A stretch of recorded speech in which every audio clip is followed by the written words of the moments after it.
નમસ્કાર દર્શક મિત્રો, એસડી ન્યૂઝ ગુજરાતી ચેનલ પર આપનું સ્વાગત છે અને હું આપની સાથે વૈશાલી પોબારુ કરીશું નજર આજના સમાચાર પર।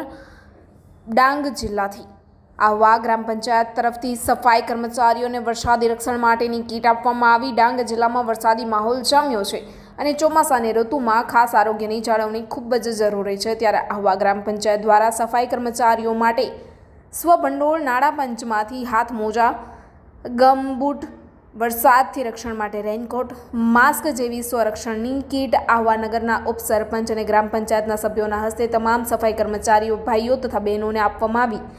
ચોમાસું બન્યું છે સક્રિય। આહવા નગર ખૂબ જ મોટો વિસ્તાર હોવાથી વરસાદી માહોલમાં પણ સફાઈ કર્મચારીઓ પોતાની કામગીરી નિષ્ઠાપૂર્વક કરી રહ્યા છે। આ માટે એમની સ્વાસ્થ્યની કાળજી કરવી તે ગ્રામ પંચાયતની ફરજ છે। વધુમાં ચાંદીપુરા વાયરસે ભારતભરમાં માથું ઊંચક્યું છે, જેને પગલે આરોગ્ય વિભાગ પણ આહવા નગરમાં દવા છંટકાવની કામગીરી હાથ ધરી સાવચેતી બાબતે સજાગ છે, જેથી સ્વચ્છતા ખૂબ જ જરૂરી બની છે। વધુમાં ગ્રામ પંચાયત પણ આહવા નગરની સાફ સફાઈ કરતા મજૂર વર્ગની હંમેશા એક પરિવારની જેમ કાળજી કરે છે। કીટ વિતરણ વેળાએ આહવા ગ્રામ પંચાયતના તમામ સભ્યો, તલાટી કમ મંત્રી અને ગ્રામ પંચાયતના કર્મચારીઓ હાજર રહ્યા હતા। રિપોર્ટર સુશીલ પવાર સાથે હું વૈશાલી પોબારુ, ડાંગથી। ફરી મળીશું નવા સમાચારો સાથે। આપ જોતા રહો SD news Gujarati channel. Like કરો, શેર કરો, સબસ્ક્રાઇબ કરો એસડી ન્યૂઝ ગુજરાતી ચેનલને। આજરોજ ગ્રામ પંચાયત આહવા ખાતે સફાઈ કર્મચારીઓ વરસાદના ચોમાસામાં કામગીરી કરે છે, તો એ માટે એમને દરેક કર્મચારીઓને આજે રેનકોટનું વિતરણ અહીંથી કરવામાં આવ્યું છે ગ્રામ પંચાયત વતી।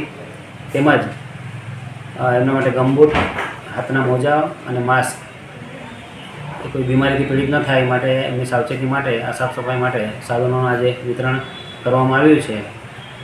અહીં ગ્રામ પંચાયત મોટી પંચાયત હોય, સાફ સફાઈના કામગીરીમાં મોટો વિસ્તાર હોય, કર્મચારીઓને સવલતો ઊભી થાય તે માટે આજરોજ નાણાં પંચમાંથી તેમજ સ્વમંડળમાંથી સાધનો ઉપલબ્ધ કરી આજે એમને વિતરણ કરવામાં આવ્યા છે।